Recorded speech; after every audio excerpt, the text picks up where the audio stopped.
হে deer future learners, তোমরা প্রত্যেকে college join করে নিয়েছো, বিশেষ করে সিইউ, ক্যালকাটা ইউনিভার্সিটি বা অন্যান্য যে কোনো ইউনিভার্সিটিতে।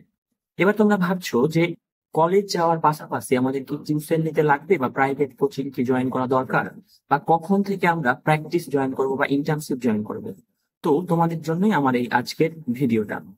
তোমরা যারা ভাবছো যে কলেজের প্রথম দিন থেকে মানে ল পড়ার পাশাপাশি কোর্টের জিনিসগুলো শিখবে, যেমন ধরো ক্যালকাটা ইউনিভার্সিটির ফার্স্ট সেমিস্টারে তোমাদের হিন্দু ল আছে। হিন্দু ল এর মধ্যে Hindu adoption maintenance act, Hindu marriage, Hindu succession, এই ধরনের অ্যাক্ট গুলো আছে। এবার সাধারণত আমাদের কি হয়, আমরা পরীক্ষার জন্য বা সেমিস্টারের জন্য কি কি প্রসেস বা একটা বিয়ের জন্য কি কি দরকার সেইগুলো কিন্তু আমরা শিখি, বাট যখন প্র্যাকটিক্যালি কেউ আমাদের জিজ্ঞেস করে যে একটা ম্যারেজ রেজিস্ট্রি আছে, তুমি কি করাতে পারবে, আমাদের জ্ঞান থাকা সত্ত্বেও প্র্যাকটিক্যাল নলেজের অভাবে আমরা কিন্তু না বলি বা আমরা করাতে পারি না বা আমরা কারো সাহায্য নিই না। তোমাদের লিগাল স্পেয়ার জয়েন করা দরকার এই জন্যই যে আমরা এখানে তোমাদের সেমিস্টারের পড়ার পাশাপাশি শেখাবো কিভাবে কোর্টের নলেজ হয় বা কোর্টের প্র্যাকটিক্যাল কাজ হয়। সেটা প্রথম দিন থেকে, ফার্স্ট ডে, যেদিন থেকে তুমি হিন্দু ম্যারেজ অ্যাক্ট করবে সেদিন তুমি তার পাশাপাশি শিখবে হিন্দু ম্যারেজ রেজিস্ট্রি কিভাবে হয়।